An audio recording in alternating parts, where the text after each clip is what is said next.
E agora nós vamos falar de um assunto muito sério, as doenças nos olhos. De acordo com a Organização Mundial de Saúde, a cada 5 segundos, 1, 2, 3, 4, 5, a cada 5 segundos uma pessoa fica cega no mundo.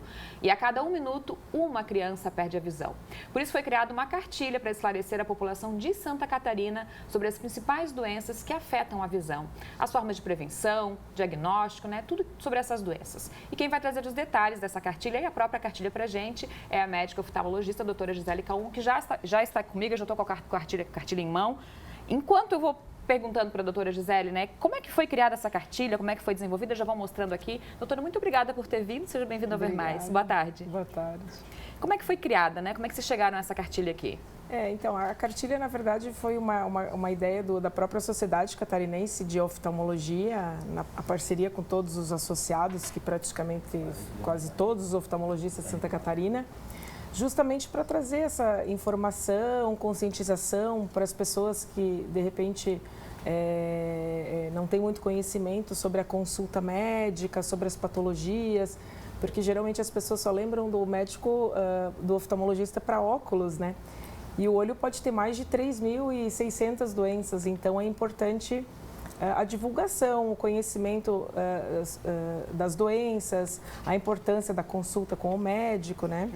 Então a gente desenvolveu pensando em distribuir para secretarias de saúde, assistentes sociais, prefeituras, a parte até de mídia já está presente no site da Sociedade Catarinense, né? Vai ser entregue para todos os colegas e o objetivo é promover palestras nas escolas, principalmente, levar informação a todo mundo. Levar informação sobre as doenças, Pois é, aqui ó, estava com essa página aqui, vou continuar com ela. Quais são as principais causas de cegueira no mundo, né? Trazendo para a gente, para nossa realidade aqui porque, também. Porque, na verdade, a maioria das pessoas lembra do médico para óculos, né? Mas o olho pode ter outras doenças. Se você for ver sobre estatística, no Brasil, o mais comum é a catarata, né? A doença mais comum, a catarata, muitas pessoas já ouviram falar sobre catarata, a retinopatia diabética, o glaucoma. O glaucoma é a terceira causa de cegueira no Brasil ainda, né? E o diagnóstico, às vezes, ele é feito num estadio muito avançado, né? E hoje em dia eu sempre falo para os pacientes, a gente está no século XXI, tem que trabalhar com prevenção, né? Então, o diagnóstico quanto antes, quanto mais precoce, por isso é importante as consultas, né? Às vezes, dependendo do paciente, o médico vai olhar aquele tipo de olho, vai pedir para ele vir daqui 1 ano, ou daqui 2 anos, ou daqui 5 anos, mas para saber pelos teus olhos as características dele, como ele tem que ser acompanhado, assim como um paciente que às vezes tem uma doença grave, que precisa fazer um segmento a cada 3 meses, a cada 6 meses, depois de 1 em 1 ano, ter um casamento com um médico que aprendeu sobre as doenças, não sobre o feitio do óculos. E assim, quanto antes melhor, né? Claro, hoje em dia... De criança tem que ir, né? Para fazer esse acompanhamento. Até já virou lei, né? A criança nasce, o teste do olhinho é um direito da criança. A maioria dos pediatras já realizam, principalmente nos hospitais, em cidades maiores. Às vezes eles encaminham, principalmente se tem alguma dúvida, para o próprio médico oftalmologista, que vai dilatar a pupila com colírios especiais para neném, né? Se a gente vê que pode dilatar, que é a principal... A dilatação da pupila ela é muito importante para a gente examinar principalmente a parte posterior do olho, né? Diagnósticos de até câncer, né? Malformações congênitas, porque o desenvolvimento visual ele se completa em média até os 4 anos de idade, uma média. Então, se a criança tem alguma patologia, história familiar, principalmente, mesmo que não tenha uma história, até mesmo no pré-natal, aqui na nossa região é muito comum, Fábio, a toxoplasmose, né? A gente pega muita gestante, às vezes, que tem contato e aí tem que fazer um tratamento, a criança pode nascer, às vezes, até cega, com sequelas graves, né? E tanto a mãe quanto... Tem doenças regionais, né? O sul do Brasil... Ele tem bastante deficiente visual, né? Se você pegar uma estatística dos deficientes no Brasil... Quando a gente fala de deficiência auditiva, no geral, metade dos deficientes são visuais, né? E no Brasil, isso tem uma concentração no sul do país, né? Em torno de uns uns 5%, as deficiências tanto baixa visual quanto cegueira, a gente engloba tudo, né? Porque baixa visual também já é considerado uma erro deficiência. refrativo, o óculos já é considerado uma deficiência, né? Então inclui junto com a estatística. Em torno de 6 milhões de brasileiros, vamos dizer assim, uns 3% da população, é deficiente visual no Brasil, né? Então, e tem muitas doenças que são evitáveis, né?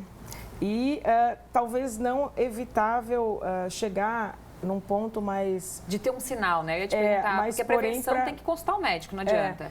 Muitas doenças você hoje em dia faz no consultório como achado de exame, você descobre, né?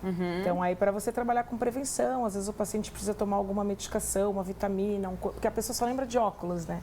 Uma injeção, a harmonia do nosso corpo, eu falo que o nosso corpo, nossos olhos é a janela do corpo, né? O corpo, os olhos podem ter várias doenças relacionadas com várias doenças do corpo e próprias dos olhos, né? Doenças reumatológicas, doenças do coração, diabetes, que é um paciente com diabetes, a Organização até Mundial de Saúde preconiza o exame anual, mesmo do paciente que não sinta nada, que não precisa nem trocar o óculos, mas pelo menos para ver se você está começando a desenvolver alguma doença, né? E quando a gente fala ali, né, você falou do teste dos olhinhos e depois a primeira consulta ao oftalmo, né? E hoje, cada vez mais as crianças, as pessoas no geral, estão tendo problemas mais cedo, né? Principalmente por causa da tecnologia, a gente pode afirmar isso? Com certeza. Do uso das telas, né? Existe já uma estatística também, né? Que a previsão é nos próximos 50 anos, a miopia, principalmente o erro refrativo, porque as crianças ficam muito tempo na tela, de perto.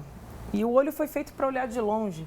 Então, a gente, tudo, como dizem as nossas avós, né, tudo que é exagero faz mal. Os olhos, eles ficam muito tempo. Às vezes a criança fica vendo um filminho no tablet, no celular. Então, bota na TV, é menos mal, né? Que é mais afastado. Celular, por exemplo, o tablet é coisa rápida, né? Então, o ideal seria para os olhos, né? Para as crianças, principalmente, né? Até 4, 5 anos... O ideal seria nem usar, né? E de 6 anos para frente, uns 10 minutos por dia, vamos dizer assim, né? Aí, se ficar 1 hora, por exemplo, vai ver um filminho, né? Que o olho, ele entra em fadiga, né? Então, começa a desfocar longe. É uma questão de física, né? De ótica. Então, o paciente começa a ficar míope, né? E a miopia vai aumentar muito nos próximos anos, nos próximos 50 anos, né? Tá certo. Aí a importância da cartilha. A gente tem muita informação legal aqui, né? Além a doutora Gisele falou quase tudo aqui pra gente, mas tem muita informação ainda. Tem algumas participações com a gente, não consegui ler tudo aqui, mas o pessoal mais elogiando hoje, dizendo que é muito importante a gente falar isso, como o Evaldo Teles da Rocha aqui dizendo parabéns por divulgar os cuidados e a prevenção para a saúde dos olhos. Evaldo, muito obrigada pela audiência. A cartilha está aqui, depois a gente coloca os detalhes lá no nosso Instagram também, @vermaisoestesc. Doutora Gisele, muito obrigada por ter vindo, volte sempre. Parabéns pelo trabalho. Obrigada a vocês. Até a próxima.